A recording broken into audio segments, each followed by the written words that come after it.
सोचिए आप एक इंपॉर्टेंट पार्टी में जा रहे हो आपके पार्टनर के साथ और आपको ब्लैक शूज पहनने हैं, लेकिन आपका पार्टनर चाहता है कि आप ब्राउन शूज पहनो। काफ़ी लोग ये मानते हैं कि विन विन यानी 50-50 बेस्ट रिजल्ट होता है नेगोशिएशन में।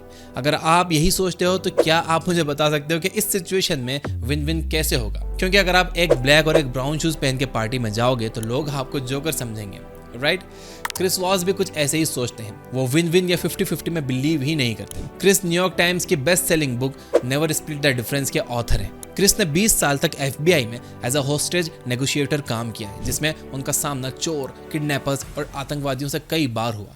जिसके बाद उन्होंने ये समझा कि अपने इस काम में मिले हुए नॉलेज को अपनी पर्सनल लाइफ और बिजनेस में भी यूज कर सकते हैं, क्योंकि नेगोशिएशन के बेसिक्स कभी नहीं बदलते। आई रिपीट, नेगोशिएशंस के बेसिक्स कभी नहीं बदलते। फिर आपके सामने किसी भी जेंडर, एज या जाति का इंसान क्यों ना खड़ा हो, एक आतंकवादी और एक बिजनेसमैन के साथ समझौता यानी कि नेगोशिएट करना काफ़ी सिमिलर चीज़ों पर बेस्ड है। हम हमारी लाइफ में रोज़ नेगोशिएट करते हैं, फिर चाहे वो बच्चों को जल्दी सोने के लिए मनाना हो या फिर अपने दोस्तों को दूसरे रेस्टोरेंट में ले जाने के लिए मनाना। हमारी पूरी जिंदगी एक नेगोशिएशन है। और क्रिस कहते हैं कि नेगोशिएट करना यानी आपके और मेरे तरीके पर एग्री करना नहीं होता है, बल्कि एक तीसरा तरीका ढूंढना होता है जो हम दोनों के लिए अच्छा हो। इस एग्जाम्पल से समझते हैं। मान लो कि आपके दो बच्चे एक चॉकलेट के लिए लड़ रहे हैं जिसे वो आपस में नहीं बांट पा रहे। इसमें आप उस चॉकलेट को कैसे भी हाफ करो, उनको लगेगा कि दूसरे को ज्यादा मिली है। तो फिर इसका सोल्यूशन क्या है? इसका सोल्यूशन ये है कि आप एक बच्चे को चॉकलेट के 2 हिस्से करने के लिए बोलो और दूसरे बच्चे को चॉकलेट पहले उठाने का ऑप्शन दो। प्रॉब्लम सॉल्व, नेगोशिएट भी हो गया, दोनों बच्चे भी खुश और आप भी खुश। इस वीडियो में मैं आपसे 5 ऐसे लेसन शेयर करूंगा जो आपको एक अच्छा नेगोशिएटर बनने में हेल्प करेंगे।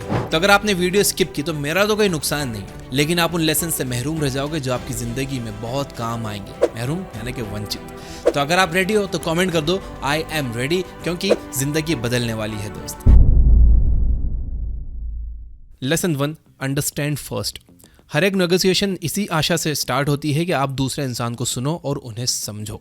इसलिए किसी को सुनना सबसे आसान तरीका है नेगोशिएट करने का, जहाँ पे आप सामने वाले को सुन के उसको एम्पैथी दिखाते हैं और वो जिस किसी भी चीज़ से गुजर रहा है उसे समझने की कोशिश करते हो। ये सुनने में तो काफ़ी आसान लगता है, बट आप सोच नहीं सकते कि कितने लोग ये चीज़ नहीं कर पाते।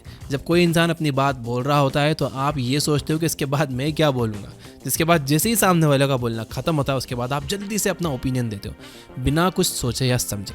तभी वो दूसरे इंसान को ऐसा लगता है कि इसने तो मेरी कुछ बात सुनी ही नहीं, ये तो अपनी बस बके जा रहा है।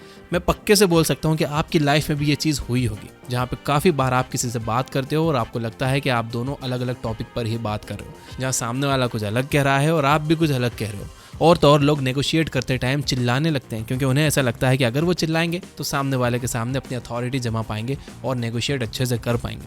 पर एक सच बात बोलूं, सामने वाला आपको सुन ही नहीं रहा होता है, क्योंकि नेगोशिएशन में हर इंसान को 3 चीज़ों की ज़रूरत होती है। पहला, उन्हें समझा जाए, दूसरा, उन्हें सम्मान यानी रिस्पेक्ट मिले, और तीसरा, उनसे काइंड टोन में बात की जाए। अगर आप दूसरे इंसान को टाइम देके अच्छे से सुन ही नहीं पाते हो तो आपके सक्सेसफुली नेगोशिएट करने के चांसेस काफ़ी हद तक खराब हो जाते हैं। लेसन नंबर 2, नेगोशिएट करना एक युद्ध नहीं है, ये एक खोज है। आप में से काफ़ी लोग नेगोशिएट को एक कॉन्फ्लिक्ट की तरह मानते होंगे, जहाँ पे आपके दिमाग में होता है यू वर्सेस अपोनेंट। अगर आप भी ऐसा सोचते हो तो मैं आपको बता दूं, आप गलत एंगल से सोच रहे हो, क्योंकि ऑनेस्टली सच्चाई ये है कि नेगोशिएट करना एक लड़ाई या झगड़ा नहीं है, ये एक खोज है। इसमें आप ये खोजते हो कि दूसरी साइड को एग्जैक्टली क्या चाहिए आपसे, पैसा, समय, इज्जत एक्सेट्रा। इसे करने के लिए क्रिस ने काफ़ी टैक्टिक्स बताई हैं, जिसमें सबसे पहली है स्माइल करना। जब आप स्माइल करते हो तो दूसरे इंसान के दिमाग में पॉजिटिविटी की लाइट जलती है। क्या आपको पता है कि जब हम पॉजिटिव होते हैं तो हम 31% स्मार्टर होते हैं, बट इससे ये भी पता चलता है कि अगर हम नेगेटिव होते हैं तो हम 31% बेवकूफ़ होते हैं। सेकंड टैक्टिक है मिररिंग। मिररिंग मतलब 3-4 शब्द रिपीट करना जो आपके सामने वाले ने बोले हैं। फॉर एग्जाम्पल, सामने वाला, मेरी उम्मीद है ज़्यादा और मुझे ज़्यादा पैसे चाहिए। आप, ज़्यादा पैसे चाहिए। ये चीज़ आपको स्टार्ट में थोड़ी अजीब लगेगी। एक बार आपने मिररिंग के कॉन्सेप्ट को मास्टर कर लिया, उसके बाद आप लोगों से इतने अच्छे से रैपो बना पाओगे जो आपने कभी सोचा भी नहीं होगा, क्योंकि मिररिंग करने से सामने वाला इंसान सब बातें बताने वाली और ना बताने वाली अपने आप ही आपको बताने लगता है। लेकिन अगर आप सामने वाले से सवाल करोगे तो वो हर चीज़ का जवाब बड़ा सोच समझ के देगा। वहीं जब आप मिररिंग करोगे तो कन्वर्सेशन एकदम ऑर्गेनिकली आगे बढ़ता जाएगा, एकदम फ्लो में आगे बढ़ता जाएगा और सामने वाले का ट्रस्ट भी आप जीत पाओगे। हाँ, एक और बात, हमेशा याद रखना कि मिररिंग करने के बाद 3-4 सेकंड्स का पॉज ज़रूर लेना, जिसके बाद सामने वाला अपने आप बोलने लगेगा। एडवांस कम्युनिकेशन पर मैंने एक वीडियो बनाई जिसमें मैंने ये कॉन्सेप्ट को और भी अच्छे से एक्सप्लेन किया है। मैं आई बटन पर लिंक दे दूंगा ऊपर, नहीं तो डिस्क्रिप्शन में आप चेक कर लेना। Lesson number 3, tactical empathy. Tactical empathy का मतलब होता है कि इंसान की सोच और इमोशंस को समझना, क्योंकि ये चीज़ आपको एक इमोशनल कनेक्शन बिल्ड करने में हेल्प करेगी, जिससे आपको आपके एग्रीमेंट और नेगोशिएशन में काफ़ी ज़्यादा हेल्प मिलेगी। आपको ज़्यादा कुछ नहीं करना है, बस सामने वाला जो चीज़ की बात कर रहा है उसे अच्छे से सुन लो, और जिस चीज़ पर वो ज़्यादा एक्साइटेड होकर या इमोशनल होकर बात कर रहा है उस चीज़ को पकड़ लो और उसी बात को अपने वर्ड्स में समराइज़ करके सामने वाले को बता दो। जैसे कि सामने वाला अपने स्टूडेंट्स के बारे में बहुत पैशनेटली बात कर रहा है, तो आपको उन्हें सिर्फ ये बताना है कि अरे वाह, आप तो आपके स्टूडेंट्स को लेकर काफ़ी पैशनेट हो, और बस फिर शांत हो जाना और इस लेवल को अपना काम करने देना है। लेबलिंग दो चीज़ों की वजह से बहुत इफेक्टिव है। पहली, इससे आप खुद ये कंफर्म करते हो कि आपने उनकी बोली हुई बात समझी है, और दूसरी, इससे आप अपने अपोनेंट को ये बताते हो कि आपने उन्हें समझा है, जिससे एक स्ट्रॉन्गर बॉन्ड क्रिएट होता है and it's makes them like you, यानी वो आपको पसंद करते हैं। अगर किसी इंसान को आप पसंद आ जाओ तो 6 गुना ज़्यादा चांसेस बढ़ जाते हैं कि आपकी डील हो जाएगी। एम्पैथी इंसान को कभी भी साथ लाती है। एम्पैथी फील होती है दूसरा इंसान आपके साथ एग्री करने लगता है और फिर दोनों मिलकर वो प्रॉब्लम सॉल्व करने लगते हैं। दूसरा मेथड है डिफ्यूजिंग नेगेटिव्स विद लेबल। ये तब काम आता है जब आपको पता है कि सामने वाला आपसे गुस्सा है और आपके लिए उसमें नेगेटिव फीलिंग्स है। आप उनसे मिलो, उसके पहले ही आपको सब नेगेटिव चीज़ों के बारे में सोचना चाहिए जो आपको वो बोल सकते हैं। ये सोचने के बाद आप उन्हें लेबल करो। जैसे कि सोचे कि आपका क्लाइंट आप पर गुस्सा है क्योंकि आपकी कंपनी ने डेडलाइन मिस कर दी और जो चीज़ डिलीवर करनी थी वो नहीं की। इस बात के बेसिस पे आपको ये पता है कि आपका क्लाइंट सोचता है कि आप भरोसे करने लायक नहीं हो। तो इस सिचुएशन में आप मीटिंग स्टार्ट होते ही बोलो कि हाँ, आपको ज़रूर ऐसा लगता होगा कि हम काम टाइम पर डिलीवर नहीं कर सकते और हम भरोसा करने लायक नहीं हैं, और आप शायद ये भी सोचते होंगे कि आगे से हमारे साथ बिजनेस ना किया जाए, और ये बात आपकी बिल्कुल सही है। आपके ऐसा बोलते ही सामने वालों को लगेगा कि ये तो मेरे जैसा ही सोच रहा है, अच्छा इंसान होगा। अगर आप ये डिफ्यूजन नहीं करते हो तो वो आपके नेगेटिव्स बताने में लगे रहते हैं। बट अब आपने ये बात सामने से बता दी तो सामने वाला इंसान सोल्यूशन ढूंढने पर ज़्यादा फोकस करेगा, कंप्लेन करने की जगह।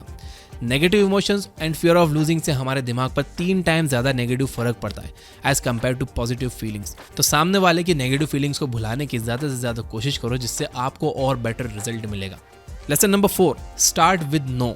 हमेशा यस बोलने से आप कन्वर्सेशन को कंट्रोल नहीं कर पाओगे, क्योंकि किसी भी बड़े समझौते की शुरुआत ना बोलने से होती है। जब आप किसी चीज़ को हाँ बोल देते हो तब आपको ट्रैप्ड या आप फंस गए हो ऐसा फील हो सकता है। फॉर एग्जाम्पल, अगर मैं आपसे पूछूं कि क्या हम 5 मिनट के लिए बात कर सकते हैं, तो अगर आप ये सोचने लगोगे कि ये 5 मिनट कितने लंबे चलेंगे, क्या मैं इसमें अटक जाऊंगा या घर लेट हो जाऊंगा, क्या ये मुझे फिर से कुछ बकवास आइडिया देगा, ये सब सोचने की वजह से आपका मन उस नेगोशिएशन से भागने लगता है और आपको ऐसा लगता है कि ये सिचुएशन में जल्दी से बाहर कैसे आऊँ। इस सेम एग्जाम्पल को अब ना बोलने के एंगल से देखते हैं। क्या हम 5 मिनट के लिए बात कर सकते हैं? अभी नहीं, एक बार मेरा XYZ काम खत्म हो जाने दो, जिसके बाद मैं आपको 15 मिनट में अपने डेस्क पर मिलूंगा। अब इस सिचुएशन में ना ही सामने वाला आपको ट्रैप कर पाया, ऊपर से आपने ना बोल के कन्वर्सेशन के ऊपर पूरी अथॉरिटी जमा ली।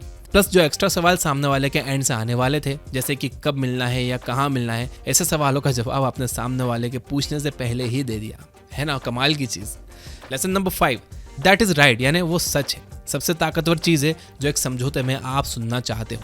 ये जवाब पाने के लिए आप अपने अपोनेंट के शब्द सुनो और उन्हें फिर से रिपीट करो।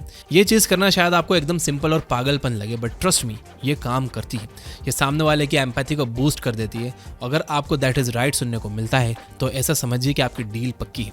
हम दैट्स राइट तब बोलते हैं जब हमें लगता है कि सामने वाले ने हमारी बातें सुनी है और वो हमें समझ गया है। लेकिन आपको ध्यान रखना चाहिए, अगर आपको यू आर राइट सुनने को मिलता है तो आप समझिए कि आप फेल हो गए। You are right and that's right में डिफरेंस बहुत कम है, पर मीनिंग बहुत बड़ा है। जब कोई यू आर राइट बोलता है तब वो इंसान कन्वर्सेशन को खत्म करने की ट्राई कर रहा होता है एंड इवन आपसे दूर भागने की कोशिश कर रहा होता है। लेकिन जब कोई दैट्स राइट बोलता है, यानी वो आपको समझ चुका है, उसने आपकी बातें सुनी है। दोस्तों, याद रखना, लोगों से डील करना काफी मुश्किल है, आप अपने काम में कितने ही अच्छे क्यों ना हो, पर अगर आपके पीपल और नेगोशिएशन स्किल्स अच्छी नहीं है तो आपको अपने वर्क लाइफ में दूसरों के कंपैरिजन में ज़्यादा सफ़र करना पड़ेगा। वीडियो की बातें हेल्पफुल लगी हो तो लाइक ज़रूर करना एंड कमेंट करके भी मुझे बताना कि आपको हेल्पफुल लगी है। अगर आपको नहीं पता कि क्या कमेंट करना है तो आप बस यस ज़रूर लिख देना, मैं आपके इमोशंस समझ जाऊँगा। ये बुक ऐप डाउनलोड कर लो जहाँ पर आप 400 से ज़्यादा फ्री बुक समरीज सुन सकते हो बिना किसी ऐड के। Finally, you guys are amazing, keep reading, keep learning, keep growing. Thank you for watching.